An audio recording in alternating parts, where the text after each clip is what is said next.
un expert en communication politique et marketing, une spécialiste en poésie et en cinéma, aujourd'hui sont là pour converger sur un sujet qui est l'écriture en RDC. Bienvenue à Pile ou Face, le podcast qui rassemble deux générations autour d'un même sujet pour un partage d'expérience. Et pour aujourd'hui, nous avons l'honneur de recevoir Monsieur Eugène Kandolo, qui est à ma droite, qui est expert en communication politique avec plus de 15 ans d'expérience dans la communication, le marketing et l'ingénierie de la pédagogie, qui est écrivain, auteur du best-seller « Écrire sa propre légende n'est pas une légende ». Il y a encore beaucoup à dire, on laissera le temps de se présenter. Et merci. On est aussi avec Madame Selena Ngoy, qui est poétesse, écrivaine, cinéaste, réalisatrice aussi, et qui a écrit son livre Mateso. Tu vas nous expliquer ce que signifie Mateso, je ne sais pas encore, mais on aura le temps d'en discuter. Là, c'était juste une petite présentation rapide, mais je pense que je vais vous laisser le temps de mieux nous dire ce que vous êtes. Alors, je crois que suffisamment dit, parce que si on va passer à nous présenter ici, ça risque de prendre des heures et des heures. Sûrement que la prochaine étape dans mon CV, ça sera d'être acteur dans les films. Tout à fait. Alors, donc voilà, je crois que c'est suffisant. Ok. Alors, Madame Selena, est-ce que j'ai oublié quelque chose? Je pense que j'ai oublié de dire que vous étiez actrice. Oui, à mes heures perdues, mais surtout, vous avez fait une grosse erreur. Ah oui? Okay. Vous avez commencé la présentation par Eugène. On commence toujours par les femmes. C'est toujours. Vrai. C'est vrai. Il ne faut pas attendre de faire ça au mois de mars. Merci, parce que là, vraiment... Ok. Excusez-moi, Madame Selena, pour cette petite erreur que j'ai perdu peut-être la galanterie. Alors, on va directement entrer dans le vif du sujet et... J'ai une question pour vous deux. Et cette fois, on va commencer par Madame Selena. Voilà, erreur corrigée. À ça. Alors, Madame Selena, d'où est-ce qu'elle vient votre passion pour l'écriture? C'est quand que ça arrivait? Est-ce que c'est depuis que vous êtes toute petite? Ou c'est après avoir grandi, vous avez commencé à voir les autres écrire et ça vous a intéressé? Alors, c'est une très belle question. L'écriture, la culture en soi était en moi, mais ensommeillé. Et il a fallu que je rencontre Prince Djongo quand j'étais en 6e secondaire, qui, je ne sais pas par quelle magie, a su voir que ça sommeillait en moi. Donc il s'est mis à me mettre une pression énorme pour réveiller cela. Et j'avoue qu'au début, c'était un calvaire parce que je ne supportais plus ses écrits, ses appels, ses présences. Mais pour moi, il m'envahissait tellement. Mais aujourd'hui, j'en suis fière et je lui remercie parce que, on va dire qu'il a cru en moi avant que je ne croie moi-même en moi. Et aujourd'hui, je me retrouve à faire ces choses qui impactent la société d'une manière ou d'une autre. Et il y a ces personnes qui s'identifient à moi. Ce qui fait que l'écriture, que ce soit de la poésie, des romans ou des scénarios, était en moi. Et j'ai eu des aînés qui m'ont aidé au fil des ans à peaufiner ma plume, à mieux m'affirmer et à être ce que je suis aujourd'hui. Ok, donc c'est en 6e primaire qu'il y a eu ce déclic. Secondaire. En 6e secondaire, excusez-moi. Oui. Avec, vous avez dit, Prince Djongo, qui est le fils de l'écrivain Charles Djongo, qu'on étudie à l'école. Ok. Bon, excusez-moi, je suis un peu, je vais dire, profane de l'écriture, mais en ce qui concerne la littérature, je pense que vous avez beaucoup plus à m'apprendre. Et c'est en fait ça le de Pile ou Face. Toute la vie est une école, on apprend tous, et c'est de manière complémentaire. Exactement. Alors, M. Eugène, vous, c'est quand que ça a commencé? C'est quand vous êtes, à quel moment que vous êtes dit que je vais commencer à écrire pour partager quelque chose? Et je risquerais d'emprunter le mot de Selena. Ce qui est vrai, c'est que je ne sais pas à quel moment je me suis retrouvé dedans. Je veux dire que l'écriture et tout ce qu'il y a de littéraire était à moi. Si bien que quand il fallait même faire le choix des options à l'école, j'ai plutôt fait le maths physique, moi. Okay. Et pourtant, tout à moi criait littérature, des trucs. Mais pourquoi ce choix de maths physique alors? Bon, et la petite anecdote, c'est que quand on grandissait, je faisais partie de ceux qui se moquaient de garçons qui faisaient le latin philo. Donc, je me disais que c'était féminin de faire le latin philo. Et donc, même si en temps normal, je devais faire la littérature, j'ai préféré montrer ma masculinité en faisant les maths physiques, en m'adonnant aux épures, à tout ce qui va avec, aux intégrales, pour prouver que j'étais suffisamment homme. En faisant les équations du second degré, les delta égale b carré moins 4ac et tout ce qui va avec. Donc j'étais dans ça, suffisamment prouvé que je pouvais retenir que parce que la littérature était stigmatisée. L'axiome d'Euclide, par un point donné du plan, passe une droite et une seule. J'étais dans ça. Pour moi, ça faisait une sorte de fierté et tout ça. Et pourtant, comme je l'ai dit, tout à moi, créer littérature, tenez bien. Quand moi je grandissais, la plupart de mes amis avaient arrêté d'acheter les cartes postales. Parce que quand c'est pour faire, par exemple, un cadeau à son amoureux ou à son amoureuse, je faisais le texte. Donc, voilà, les Saint-Valentin à l'époque, c'est moi qui faisais le texte pour des amis. Vont aller, mais est-ce qu'ils vous payaient au moins ou bien c'était juste la passion? Non, c'était amical, pour moi c'était la passion. Tu sais, avec l'écriture, au départ, on écrit juste pour s'amuser, pour se sentir bien. C'est un peu comme des femmes avec le journal intime, elles écrivent des choses. Voilà, donc c'est vraiment la passion, c'est juste question de se raconter le quotidien. Et il y avait ça au fil du temps. Et je me rappelle que c'est quand j'entre à l'université, avant même ça, j'écrivais. Parce que moi, il faut dire qu'il y a plusieurs formes d'écriture en moi. Donc, j'écris les livres, comme elle tout à l'heure, j'écris des scénarios, j'écris des documentaires, j'écris des séries télévisées, j'écris les discours pour les gens. J'écris, aujourd'hui, j'ai l'écriture journalistique parce que j'ai fait un cursus en journalisme. J'écris les topos de stratégie de communication parce que j'ai fait la communication. En fait, j'ai plusieurs écritures à moi. C'est comme ça que quand j'ai commencé la littérature, je suis parti de recueils de poèmes en passant par les essais. Aujourd'hui, j'écris des livres de développement personnel qui sont beaucoup plus dans une certaine mesure, une écriture assez libre qui ne rentre pas dans l'idée de la pléiade où voilà, vous devez respecter le classicisme et tout ça. Mais c'est parce que j'ai ce background. Et donc, je ne peux pas dire exactement à partir de quel moment j'ai commencé à écrire. Mais je disais que quand je suis entré à l'université, il y a un professeur qui est venu nous parler. Et c'est la première fois que j'entendais parler d'acrostiche. Et quand il a parlé de ça, je crois que c'était un prof qui a écrit l'acrostiche de la Fondation Musée, le prof Moupapa Assaï. Il nous enseignait la psychologie. Et donc, quand il a parlé de ça, j'ai retenu les mots. J'ai regardé tous les amis qui avaient fait littéraire. Et je me suis dit, je vais me faire un défi. Et c'est comme ça que j'ai commencé à faire des acrostiches. Et tous les amis qui avaient des diplômes, qui respectaient toutes les règles de la littérature, je leur ai donné 3 mois pour faire un acrostiche. Ils n'ont jamais fait l'acrostiche. Et donc, nous sommes même passés en 2e graduat. Ils n'avaient toujours pas fait des acrostiches. Ils s'arrêtaient à un moment donné. J'ai commencé à en faire comme ça. Je fais pour ma voisine de banc, pour son anniversaire. J'ai commencé à faire. Et plus je faisais, ça me donnait plaisir. Ça me donnait plaisir. Et je me rappelle que j'en ai fait comme ça. Maintenant, là, on faisait de commandes. Ça veut dire que les gens étaient intéressés. Il y a des filles qui tombaient. Donc, c'est une parenthèse. Alors, et puis, j'ai commencé à faire ça. J'avais des commandes. Et là, c'était monétisé. Mais si je peux vous arrêter un peu, pour les profanes qui nous suivent, c'est quoi un acrostiche? Voilà, l'acrostiche, pour dire simple, c'est le poème avec les initiales de nom d'une personne ou d'une entité. Parce qu'on peut faire l'acrostiche pour une institution. Donc, Selena Ngoy, on a le Selena, Ngoy, et puis il y a deux phrases qui découlent soit de son portrait, soit raconter une histoire au travers d'elle. Parce qu'en fait, les acrostiches sont de choix selon les angles. Et aujourd'hui, il y a plusieurs griots qui utilisent ça pour bien flatter. Donc, comme je disais tout à l'heure, dans le cadre, par exemple, de l'anniversaire d'une amie, quand je fais l'acrostiche, il y a 2 points focaux. Il y a le fait que c'est elle la personne que je célèbre. Et il y a aussi le fait qu'il faut faire un clin d'œil que c'est son anniversaire. Et donc, tu joues avec les mots. Et, voilà, c'était ça. Et de fil en aiguille, je le faisais. Finalement, j'ai migré à de la poésie un peu classique, mais aussi en vers libre. C'est comme ça que mon premier recueil, Solfège d'espoir, il y a un mélange. Qui est sorti en quelle année?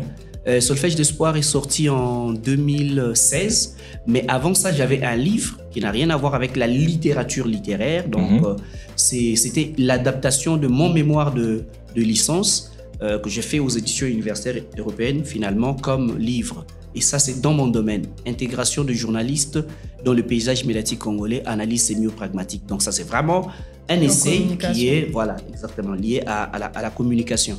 Et après, mais dans le monde littéraire, c'est Solfège d'Espoir qui m'a lancé dans le monde littéraire. Je me rappelle à l'époque, on se retrouvait, des occasions de critiques littéraires, soit à Olin Bruxelles, soit à la Maison des Jeunes vers IMCA. Il y avait des rencontres comme ça. Et ce Richard Ali à l'époque qui me dit, mais tu sais, tu écris, tu fais des poèmes. À l'époque, j'avais fait un poème qu'on déclamait un peu tous les mois de mars, Telle une flamme. C'était en fait une sorte de ode à la femme que j'avais fait, c'était formidable. C'était parti d'une commande d'une dame de l'INA qui voulait faire un spectacle d'une femme enchaînée qui devait se déchaîner. Okay. Et elle m'a fait une commande, j'ai fait le texte qui devait être approprié. Elle est performeuse, danseuse et tout ça, elle devait faire sur ça. Et de là, j'étais inspiré, je commençais à... J'aime aussi beaucoup célébrer la femme et je fais ça pour montrer que la femme, elle lutte avec son cerveau et son maquillage, mais aussi que la femme était comme une flamme. Et après, je crois qu'il y avait une rencontre littéraire quelque part où les gens devaient déclamer. Richard Ali qui m'a dit, mais finalement, tu sais quoi, c'est bien d'être écrivain, mais c'est mieux d'être auteur. Wow. Et alors cette phrase résonnait à moi, mais j'avais des écrits éparpillés. Si tu regardes mon recueil de poèmes, il y a des poèmes que j'ai écrits il y avait 5 ans avant. Il y a des poèmes que j'ai écrits en cette année-là. J'ai rassemblé des poèmes, j'ai donné en fait une idée. Et Solfège d'Espoir, pour moi, c'est en fait ce cri que l'on amène face à un peuple désespéré, mais beaucoup plus à sa jeunesse, parce que je parle beaucoup à la jeunesse, particulièrement congolaise et africaine en général. Donc c'est un recueil dédié à la jeunesse. Et de fil en aiguille, ça nous a lancé parce que grâce à ces recueils, j'ai même lancé ma propre édition. Donc dès Solfège d'Espoir, ça a été édité par les éditions Cas Possible. Parce que j'ai fait les tours des éditeurs à l'époque, il y avait un peu beaucoup de caprices.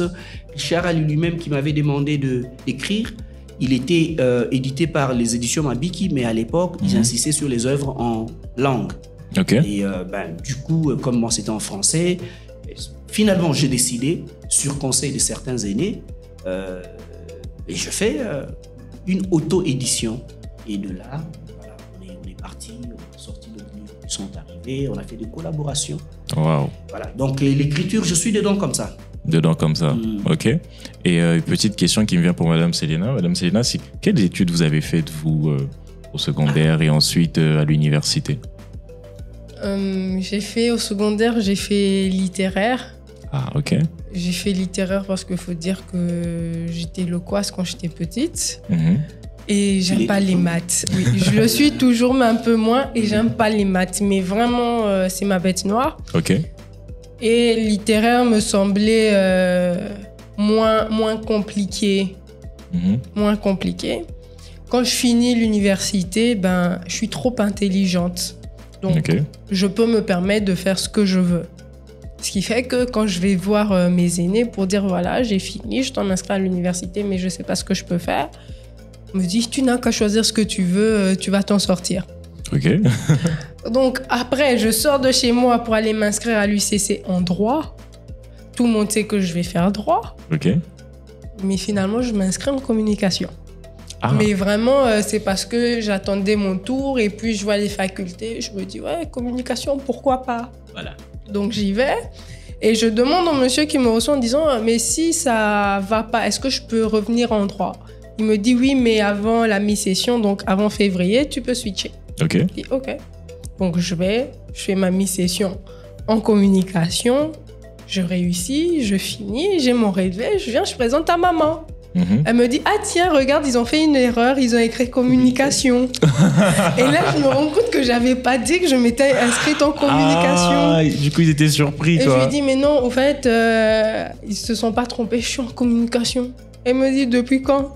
Oui, mais Comment? depuis le début, Tu nous as pas dit. depuis le début, elle me dit, eh, tu t'en sors? Je lui dis, tu vois bien que ça va. Donc, si j'ai continué comme ça, quand je finis mon premier cycle, il faut que je choisisse encore ce que je vais faire. Je sais pas ce que je vais faire comme d'habitude. Je vais voir mon doyen. Ok. Je lui dis, il me reste 1 semaine et j'ai toujours pas choisi. Il me dit, comment ça, t'as toujours pas choisi? Je lui dis, mais je sais pas. Il me dit, mais peu importe ce que tu vas faire. Je lui dis, non, il n'y a pas de peu importe ce que je vais faire. On en a marre, on en a marre. Ah si, il faut me dire ce que je veux faire. Il me dit, bon, quand je vois tout ce que tu fais, va en communication socio-éducative et stratégique. Ok. Tu vas très bien t'en sortir là-bas. Les autres, tu vas aussi t'en sortir, mais pas autant qu'en socio. Je dis, ok. C'est comme ça que je suis allée et j'ai eu un master en communication socio-éducative et stratégique. Et ça consiste en quoi, la communication socio-éducative et stratégique? Alors, c'est... on a une masse. On fait des stratégies de communication pour la masse. Ok. En fonction de chaque type de population que l'on a, de type d'environnement, de classe sociale. Donc, nous, on est vraiment basé sur socio-stratégique. Donc, tout ce qui est social, on va dire ça. Et comme mon parcours, on va dire, j'étais entre les enfants et puis j'étais dans l'écriture, j'étais avec les enfants à la prison. Donc, Ok. il s'est dit, vas-y, c'est vraiment ce qui te passionne. Donc en gros, c'est la communication de masse, mais pour les enfants. Non, pas pour les enfants, pour tout le monde. Pour tout le monde. Mais moi, ce qui me passionne le plus, c'est les enfants. Ok. L'éducation est transversale. Hein, l'éducation, c'est vrai que les enfants sont le socle. Ouais. Si l'éducation n'a pas été assurée à la base, ça veut dire que ce sera catastrophique à l'arrivée. Ok. Ça, c'était une chose que je ne savais pas. Je pense que donc, tous les deux, vous avez fait des études de communication. Oui. Oui, tout à fait. Waouh, le hasard fait bien les choses, comme on dit. À ça. Ouais. Mais alors, pourquoi vous avez choisi la communication politique? Il faut dire ceci. Au départ, moi j'ai tâtonné entre plusieurs facultés aussi. Hein. Au départ, je commençais en médecine. Ah, en médecine? Ouais, je Waouh. commence à De médecine à communication. Ouais, ça me passionnait et tout. Après, 1 année et demie en médecine, j'avais les dégoûts. C'est vrai qu'à l'époque, c'était un truc du genre, je voulais voyager, je vais quitter le pays. C'était une vague où je voyais des amis partir et j'ai commencé à être dans les démarches. Et ça fait que je suis resté en retard, vraiment sérieusement en retard dans les études, au point que je n'avais plus envie de rentrer alors que les démarches pour sortir le pays, pour aller en Occident, traînaient ou n'avaient pas marché. Du coup, ça me rendait un peu complexé vis-à-vis des amis qui avaient déjà avancé. Tu te retrouves, tu es en retard de 2 ans comme ça. Ouais. Et ça fait un peu complexé d'aller recommencer dans une faculté, dans une classe inférieure à des gens qui étaient après toi, qui t'ont passé. Et je commençais même à fuir des amis. Parce que tu vois, quand tu es avec des amis, voilà, ils parlent de langage de l'université, ils parlent valve, relevé des côtes, des canas, ils parlent...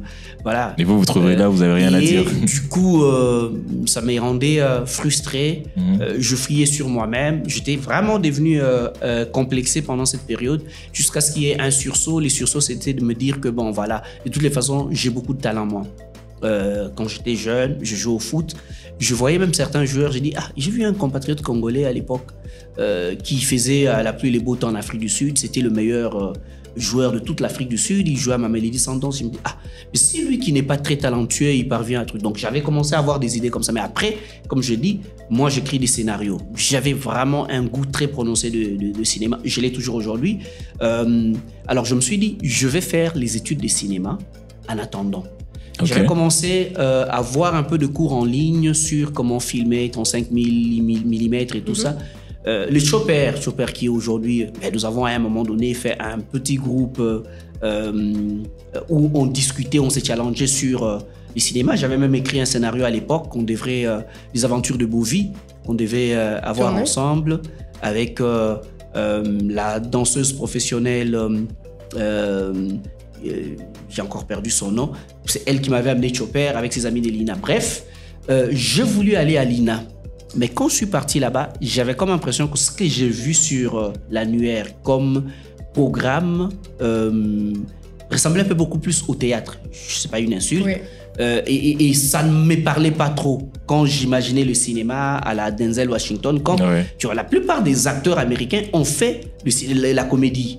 Donc, ce sont des comédiens, ils ont étudié ça comme ça. Alors, je ne trouvais pas vraiment ça très pertinent. C'est comme ça que j'ai quitté Delina à pied avec mon frère à l'époque, en train de nous balader jusqu'à l'IFASIC. Comme par hasard.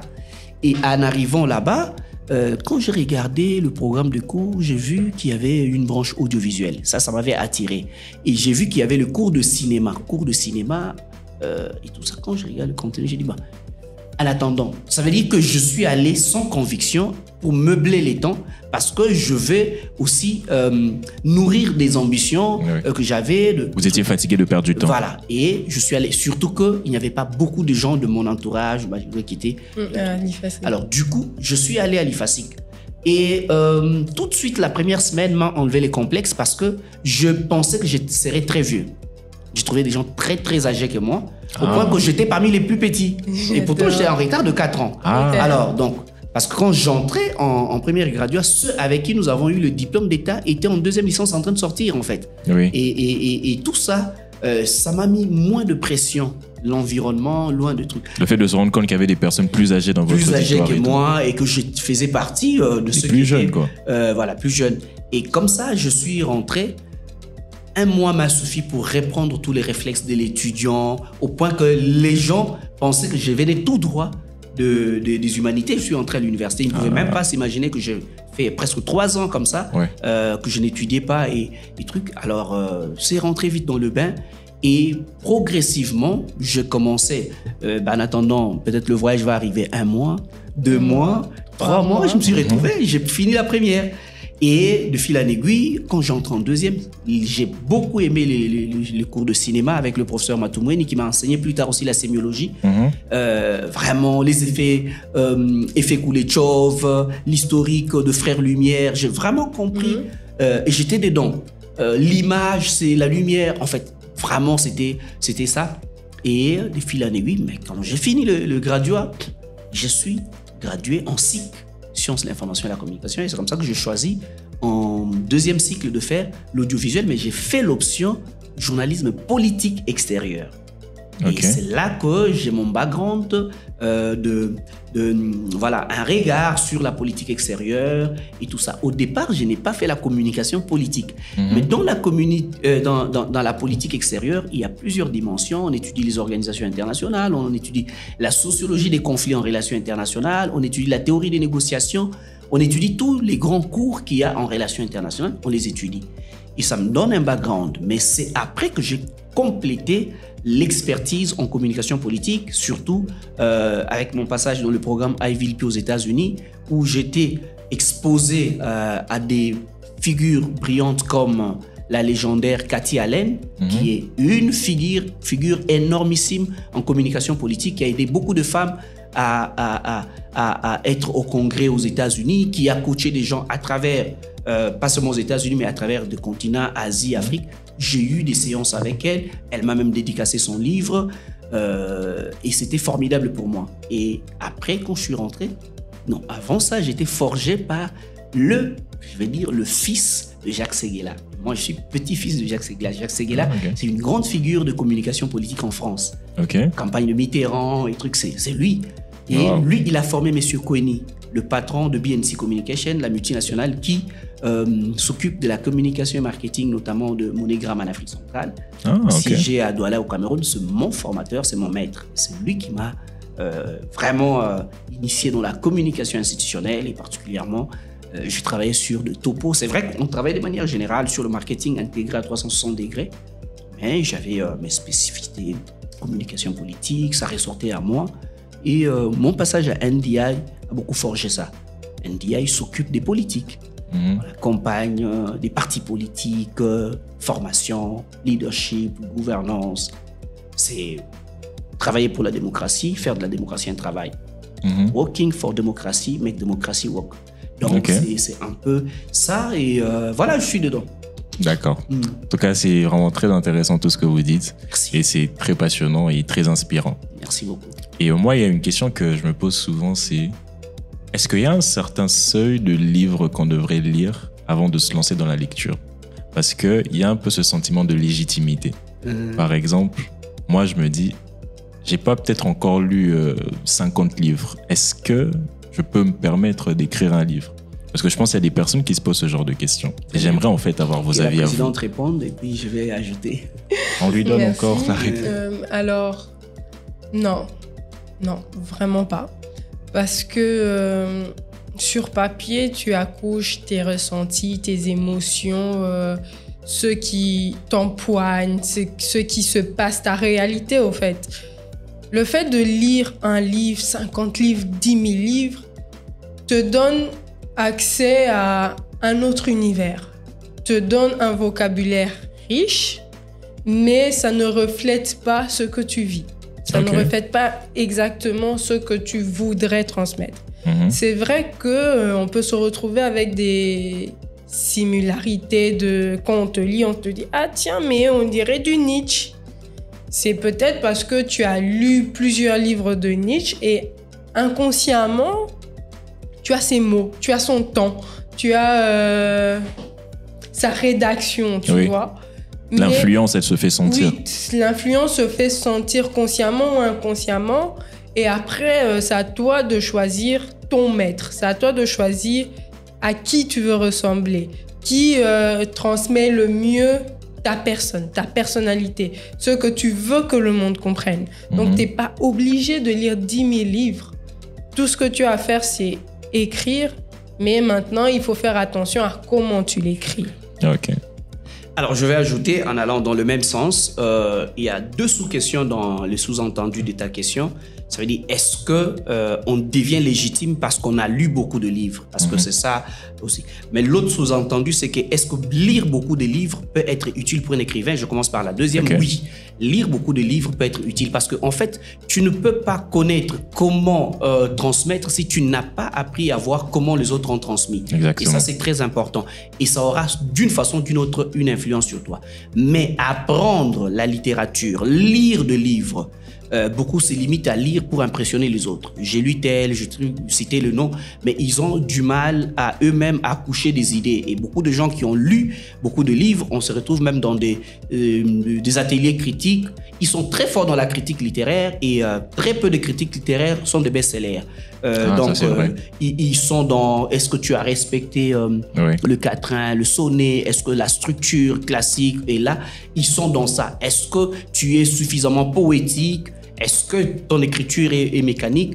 Il y a ça. Mais eux, ils n'ont pas. C'est un peu comme, je connais un arrangeur de musique qui passait dans tous les plateaux, disant que bon, le Kofi, le Fally, les JB, ils ne chantent que sur des temps. Mais ceux-là, ils ont fait du succès. Lui-même, l'arrangeur, qui a même arrangé certaines de leurs musiques, quand il a essayé de sortir l'album, ça n'a pas fait du succès.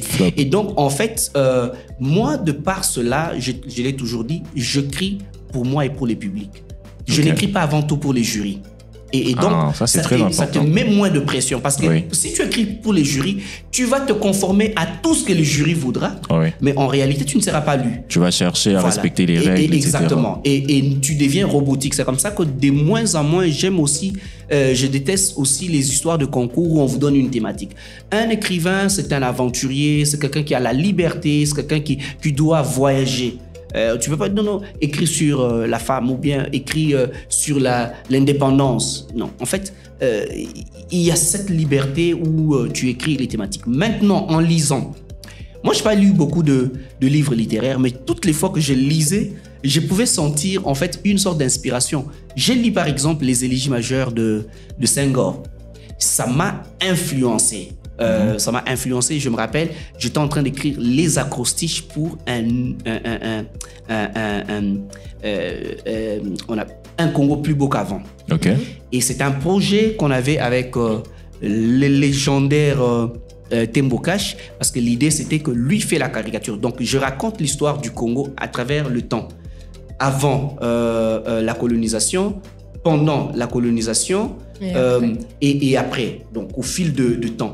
Et lui, chaque fois, il fait des caricatures par rapport à ça. Mais l'inspiration m'est venue des élégies majeures. Parce que les élégies majeures de Senghor, il raconte un peu des grands moments de la vie. l'élégie sur son amie qui était morte, l'élégie sur... En fait, c'est au fil du temps. L'écriture s'enrichit aussi par la lecture. Oui. Tu ne peux pas développer ton écriture si tu n'as pas appris à lire. Maintenant, pour mon cas, je vous ai dit que moi je suis transversal, j'ai plusieurs écritures. Est-ce qu'il faut que je reste dans le roman? Est-ce qu'il faut que je reste dans la lecture des poésies? Est-ce qu'il faut... Tu vois, ça devient un peu complexe, mais l'essentiel, c'est que tu dois développer ta culture. Parce qu'un écrivain qui n'a pas une culture aguerrie, il devient en fait infertile, il devient non fécond. Moi, le prof Matesso, parce que ça ressemble au titre du livre, qui est le président de l'association de critiques littéraires Afrique et Caraïbes. C'est lui qui a corrigé mon livre. Et j'avais comme l'impression qu'il était très dur avec moi. Il y a des poèmes, il m'a dit, ça c'est quoi ça? C'est quoi ça? Donc, avec son ton là. Mais voilà, mes premiers manuscrits, vous allez trouver beaucoup de rouge et trucs. Mais il m'a poussé de sortir ce qu'il y avait au fond de moi. Okay. Au point que moi-même, je me suis dit, waouh! Mais s'il ne m'avait pas poussé, j'allais rester superficiel, j'allais rester mécanique. Or, la poésie, par exemple, quand tu écris, c'est comme de la peinture. Donc, tu dois vraiment sortir tous les côtés artistiques. C'est vrai que dans tous les genres littéraires, il faudrait qu'il y ait cette touche-là. Je vois des fois des livres écrits par des pasteurs, par exemple. C'est trop mécanique, c'est comme des prédications. Quel que soit le domaine dans lequel tu écris, même un essai, il faudrait qu'on sente la touche de la peinture, de la prose poétique. Il faudrait qu'il y ait cela. Même quand tu écris un essai, tu ne l'écris pas comme ça. J'étais tel endroit, non. Il faudrait qu'il y ait ce feeling. Et c'est comme ça qu'on s'exerce en lisant les autres. Maintenant, j'écris le livre sur le développement personnel. J'avoue que souvent, même quand je faisais mes conférences, les gens pensaient que j'étais très alimenté dans le coach américain. Ben, je peux te dire que je n'ai jamais lu un livre du début à la fin d'un coach américain. Ah bon? John Maxwell, c'est très récemment que j'ai lu quelques livres, j'ai lu la Bible de leadership, j'ai acheté des livres de John Maxwell, je n'ai pas fini de lire 2 pages. Mais quand j'ai écrit mon livre « Bâtir sa propre légende n'est pas une légende », l'importance de la lecture, c'est carrément une révolte au fond de moi après ma lecture du livre de T.D. Jakes. Celui-là, je l'ai lu du début à la fin. Mais j'avais comme l'impression qu'il y avait quelque chose qui manquait. Mais j'avais comme l'impression qu'il n'y avait pas un regard panafricain de la chose. Et c'est comme ça que c'était ma réponse, en fait. D'accord. Sans défier les générations, parce que si on parle de génération, et sans être prétentieux, je me disais que c'était vraiment ce qui manquait à ce livre-là, qui est un best-seller, qui a fait parler de lui, et tout ça. Et voilà, c'est un peu ça. Ça, c'est encore une fois très intéressant. Donc, il ne faut pas chercher à attendre d'avoir lu plusieurs livres pour se trouver légitime, mais savoir que la lecture nous permet de magnifier, même de pouvoir améliorer notre écriture. Oui, c'est comme ça qu'il y a beaucoup de gens qui ont lu pour impressionner les gens, mais qui n'ont jamais écrit. Finalement, ils nous dérangent quand on se rencontre, voilà, des associations littéraires. C'est comme ça que de plus en plus, je suis loin des associations littéraires. Parce que je me suis rendu compte que vous allez discuter avec des gens qui n'ont jamais sorti un livre. Mais eux, ils connaissent toute la littérature. C'est eux qui corrigent les autres, mais ils n'ont jamais sorti un livre. Et ils sont des critiques, ils sont dedans. Finalement, j'ai dit, mais on parle de quoi? Sortez les livres, on va voir ce que le livre aura comme impact, puis on en parlera plus tard. C'est simple. Ça, c'est vrai. Et on va commencer à chuter, parce que ça fait déjà 30 minutes qu'on est là. Et moi, il y a quelque chose à dire. Hein. Elle avait quelque chose à dire? Donne des paroles. Non, ça va. Parce que je la sens un peu timide. Non, je suis pas timide du tout. Hein. Ou bien, elle en dit peu pour nous faire comprendre beaucoup, peut-être. Voilà. Alors, il y a une question que les personnes se posent ici en RDC, c'est est-ce que écrire peut nous permettre de se retrouver dans la vie ici en RDC? Sincèrement, je dirais que non. Ok. Pas que en RDC, hein, un peu partout. Ça prend du temps, c'est vrai, mais ça peut dans quelques années. Surtout que ici en RDC, la culture n'est pas très évoluée, très développée. Dès qu'on parle culture, on voit musique. Que musique. Que musique. Aujourd'hui, si tu poses la question à un enfant, on va dire 11-15 ans, qui est un peu conscient, tu lui dis, est-ce que tu connais un culturel, une star? Direct, il va en musique. Mais il va jamais te citer un écrivain, un cinéaste, un peintre Pourtant, on a des personnes magnifiques qui ont représenté la RDC partout, mais qui ne sont pas valorisées à leur juste valeur. Ils ne seront pas cités Pichibana, Temboka, oui, mais etc. tu vois, après, au fait, je pense que lorsque l'on écrit, à moins que Eugène me contredise, mais lorsqu'on écrit, limite, c'est pas pour devenir riche derrière en écrivant ce livre-là. C'est vrai qu'on cherche tous quelque part une certaine reconnaissance. Oui. Mais en soi, moi, personnellement, quand j'écris, c'est juste j'écris. Que tu me dises que mon livre a été vendu 10 000 fois, c'est vrai que c'est un honneur, mais c'est sans plus. C'est pas, oui, mais l'argent derrière, il est où? Petite anecdote, l'année dernière, il y a un jeune enfant que j'ai encadré. Donc, il va faire son examen d'état oral, le français oral, je pense. Oui, oui. Et on lui demande de citer un écrivain. Il me cite. Oh. Il me cite. Et le jury dit, pardon? Il dit, le jury ne connaissait pas. Non, il y avait un qui me connaissait. Et c'est même lui qui m'a dit, il me dit, il y a un enfant aujourd'hui qui a cité ton nom. On lui dit, qui? Il dit, Selena Ngoy. Elle a écrit quoi? Elle a écrit Mateso. Et tu l'as lu? Oui, je l'ai lu. Il explique. Et il dit au jury, vous la reconnaissez pas, vous? Et il y a un qui dit, terrible, mais moi je la reconnais, parce que les autres ne connaissaient pas, ils pensaient qu'ils avaient inventé. Donc il dit, mais moi je la connais. Vraiment, oui. Alors sur place, ils vont sur Google et ils voient. On lui dit, ok, tu viens de nous rendre fiers parce que c'est une Congolaise. Et t'as tous les points. Automatiquement, on lui dit, t'as 20 sur 20. Grâce à Selena Ngoy, il a eu 20 sur 20. Alors quand il revient, il me fait le WhatsApp, il m'explique, il me dit, tu sais ce qui s'est passé aujourd'hui? Ok. Je le croyais pas, mais ok. J'imagine pas le sentiment de fierté. Beaucoup trop. Et quelques jours plus tard, le membre du jury m'écrit pour me dire, tu sais, j'étais jury et il s'est passé ceci. J'ai dit, sérieusement? Il me dit oui. Tu vois, c'est des petites choses comme ça. Il y a une fierté personnelle. Une fierté énorme. Ça. Mais te dire que je veux vivre de cela, c'est totalement faux. Parce qu'en parallèle de ce que je fais comme travail qui me passionne énormément aussi, je ne me vois pas arrêter cela. Juste pour se consacrer pleinement. Pas du tout. J'ai envie d'expérimenter tous les horizons possibles, mais surtout ceux qui me passionnent. Et je pense que tant que ça nous passionne, l'argent derrière ne nous dit pas grand-chose. Quoique c'est important. Oui, c'est important. Mais ça doit pas être le socle ou notre motivation. Voilà. Alors, je vais prendre 60% de ce qu'elle a dit, mais je vais être un tout petit peu en décalage de 40. Ouais, l'argent, il ne faut pas dire qu'on a fait ça. Alors, ma nuance est à quel niveau? D'abord, je dis que totalement d'accord avec elle. Vous savez, la fierté, c'est quelque chose qui... la reconnaissance, c'est quelque chose... Moi, il n'y a pas 3 jours, une dame en Russie... elle est en train de faire des cours de linguistique. Donc, il y a le russe, l'anglais, le français. Elle m'a cité autant de... Et parmi les travaux qu'il doit faire, il y a la traduction d'un livre. Et beaucoup de gens prennent des auteurs à renom, de Shakespeare et tout ça. Et elle s'est dit, comme je suis originaire du Congo, je dois trouver un auteur congolais. Et elle tombe sur une dame qui me connaît, qui lui dit, mais il y a un auteur et tout ça. Et la dame m'écrit, j'ai donné votre numéro à quelqu'un. Et puis là, elle m'écrit, elle m'explique le projet. Je lui dis, mais ça tombe bien. Donc, elle veut que mon livre soit traduit en russe. Tu vois? Ah oui. Tu vois un grand sentiment de fierté. Un grand sentiment de fierté. Donc, mon livre va être... Et j'ai déjà envoyé le texte et tout ça.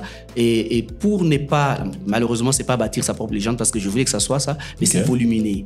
236 pages. Et là, c'est beaucoup. Je lui ai donné plutôt leadership transformationnel sans essence. Parce que c'est moins volumineux et ça me permettra. Mais... imagine la fierté que j'ai. Et elle m'écrit en disant, selon le projet, il faut donner à une maison d'édition et cette maison d'édition va éditer cela et elle va prendre 50%. L'autre 50%, c'est ça en fait leur politique. L'autre 50%, on va se diviser. Ça veut dire toi, tu vas prendre 25% des revenus et moi 25. Mais moi, je ne suis pas trop...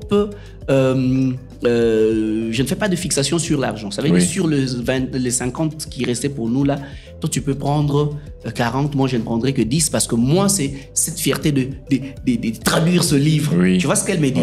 Mais moi également sur cet angle, c'est pas l'idée de manger l'argent russe qui est derrière. L'idée déjà de savoir que mon livre sera traduit en russe. Et vendu. Voilà, et vendu. Moi, je m'en tape sur le reste, tu vois. Sur cet aspect-là, c'est compréhensible. Je vais te donner aussi un autre aspect. Mon livre « Bâtir sa propre légende n'est pas une légende » a été mis sur Amazon par mon manager qui est en Afrique du Sud. Parce qu'au début, les livres étaient imprimés en Afrique du Sud. Et c'était les périodes de Covid qui venaient et tout ça. Alors, et quand il a fait ça, mon passeport de l'époque était en train d'expirer. Et du coup, on ne pouvait pas ouvrir le sous-compte attaché au compte Amazon avec mon compte. Alors, il fallait attendre d'avoir un nouveau passeport. J'ai commencé le processus et du coup, l'argent a été orienté autrement. Tu sais que jusqu'à ce jour, ce sous-compte-là est bloqué, je ne sais pas accéder. Et pourtant, j'ai autant de gens au Canada, en France, qui achètent, qui font même des challenges vidéo. Et moi, parce qu'on n'avait pas voulu vendre en Kindle, en version soft, donc on fait en hard copy. C'est-à-dire quand tu achètes, Amazon imprime et il vient te déposer, que ce soit dans la boîte à lettres, que ce soit... Et j'ai des expériences comme ça où quelqu'un t'envoie une vidéo, on a déposé devant sa porte. Moi, ça me fait du bien. Je m'en fous de cet argent qui entre par Amazon. Mais c'est beaucoup d'argent qui est parti quand même. Oui, c'est beaucoup d'argent, on est dans des démarches, mais après, c'est fatigant. Mais moi, c'est cette fierté-là. Il y a 3 jours, quelqu'un vient de m'écrire de Paris. Enfin, je me suis fait livrer ma copie. Une dame aux États-Unis m'a écrit, elle ne me connaissait pas. Et moi, c'est ce genre d'expérience que j'aime. Des gens qui ne te connaissaient pas, qui te connaissent au travers du livre. Donc, il y a cet aspect de choses. Maintenant, c'est légitime de se faire de l'argent au travers de son œuvre, parce que c'est l'œuvre de l'esprit. Moi, avec Bâtir sa propre légende, j'ai déjà fait le 1000% de ce que j'ai dépensé. Et aujourd'hui, en fait, chaque fois que moi, j'ai acheté même un de mes véhicules avec l'argent des livres. Ouais. Il y a un ami, comme il est expert dans l'histoire des comptabilités, audit, il m'avait dit, je vais t'aider à gérer ton argent. À chaque fois qu'on achetait les livres, donc l'argent était envoyé directement. C'est lui qui gère. C'est mon argent, mais c'est lui qui gère. Même quand on achète, c'est lui. Pour voir un peu ce que je peux faire. Et c'est comme ça que j'ai créé le concept de book business. Parce que généralement, le livre passion, c'est ceux qui font des romans, les nouvelles, la poésie. Ils sont dans les livres passion. Généralement, ce n'est pas vraiment la motivation de vendre. Tu vois? Et si tu regardes, il y a des gens qui se font des millions d'argent. Obama, par exemple, a eu beaucoup de millions avec l'audace d'espérer. Et pourtant, il n'est pas dans des réunions des littéraires. Ceux qui gagnent beaucoup d'argent dans le domaine des livres ne sont même pas vraiment des férus de la littérature. Ils écrivent, c'est par exemple de manifestes, des autobiographies. Oui, des livres sur le développement personnel, J'ai sur les déjà finances. eu à participer à un atelier avec les éditeurs français, belges, à Wallonie-Bruxelles, avec d'autres auteurs et éditeurs. Ici, on était d'ailleurs avec l'actuelle ministre de Culture et Arts, Yolande Lebe, à cet atelier-là. Mais la dame de la Belgique a donné des statistiques, et le monsieur de la France, en France, 5% seulement des écrivains vivent de leur métier. Waouh. Vous imaginez. Et donc, ce n'est pas facile de vivre. Ça peut être une des sources des revenus. Mais tu as diversifié de sources. Mais pas la source principale. Et pas la source principale. Et en temps, des fois, au moment où tu t'attends le moins, tu vois une commande. Par exemple, comme je parlais de leadership transformationnel. C'est un livre que j'ai écrit sur commande.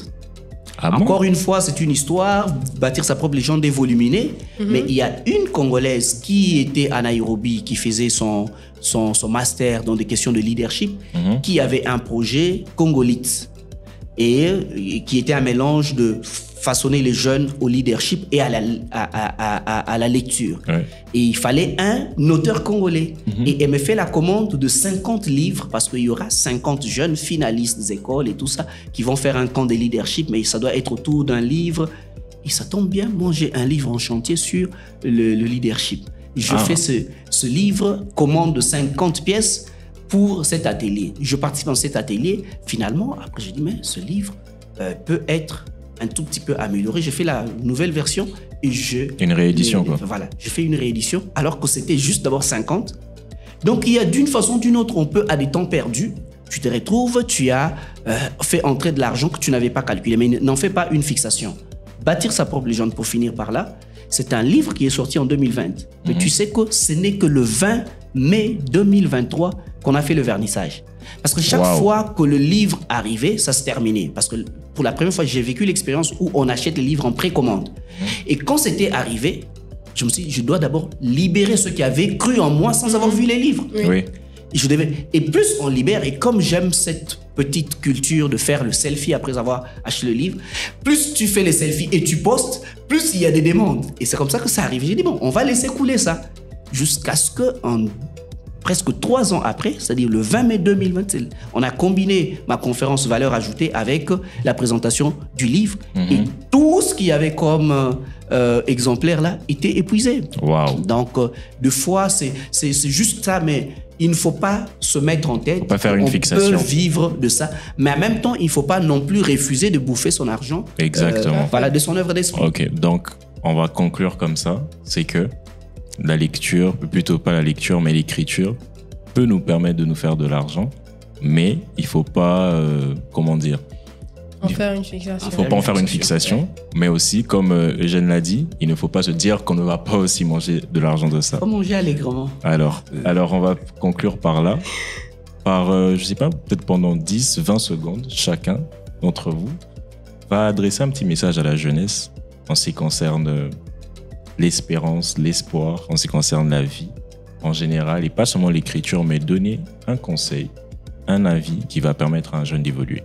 Si vous pouvez le faire face caméra, ce serait mieux.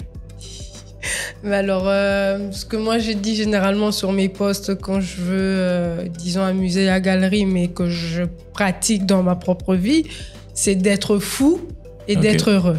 C'est le plus important. Soyez fou, osez tout ce qui vous semble impossible. Tant que cela vous rend heureux, ben c'est le plus important. Alors, monsieur Eugène? Alors, que ce soit pour l'écriture, que ce soit pour la vie en général, tout ce que je peux dire, je vais répondre aussi quelque chose que j'ai dit souvent. Il faut apprendre à oser ce rêve. Okay. Parce que le rêve est un fardeau, mais croire en son étoile est un don, un pouvoir. Donc, il faut être étendu, ne pas se faire de limites, mais savoir qu'entre le rêve et sa réalisation, il y a un parcours. Et ce parcours est souvent fait de ronces et des épines. Et c'est pour cela qu'il faudrait tenir bon pour porter ce rêve. Parce qu'à un moment donné, il va devenir très, très pesant. Tu risques même de les jeter. Donc, mais il faut tenir bon. Car si c'est réellement un rêve, il faut l'arroser. Et comme toutes les règles que nous brisons, le rêve finit par s'envoler comme quelqu'un qui fuit de la prison. Et voilà. C'est quoi Ok. ça? C'est la sagesse de monsieur Eugène Kandou. De la vieillesse. Voilà. Alors, merci beaucoup à madame Selena, merci beaucoup à monsieur Eugène. C'était un véritable plaisir pour nous de vous recevoir sur ce plateau de Pile ou Face. C'était un régal. Quelle Merci d'avoir. chance que tu m'as accordé de faire Ça, l'émission d'être toi. avec vous. C'est la première en même Ouais. temps. Merci d'avoir accepté notre invitation. On est vraiment très honorés. On n'a même pas vu le temps passer. Ouais. Ah, ça, on l'a pas On n'a vu. pas vu le temps passer. Et à vous qui nous suivez en ligne, merci de nous suivre et n'hésitez pas à laisser un pouce bleu, à laisser un commentaire et à partager afin que les gens puissent bénéficier de ce partage d'expérience. Surtout à mettre des cœurs. Ah oui, Voilà. il faut pas oublier de mettre des cœurs. C'est la dame qui a dit, c'est Voilà. la dame qui a dit. Donc, Mais il ça en faut- vaut la peine. Parce Ça en que vaut de la toute peine. façon, ils se rendront compte qu'ils sont obligés de mettre les cœurs. Oui. Parce que vraiment. parce qu'il y a du contenu de qualité. On a reçu des personnes merveilleuses qui nous ont partagé de grandes choses. C'était Pile ou Face. À la prochaine.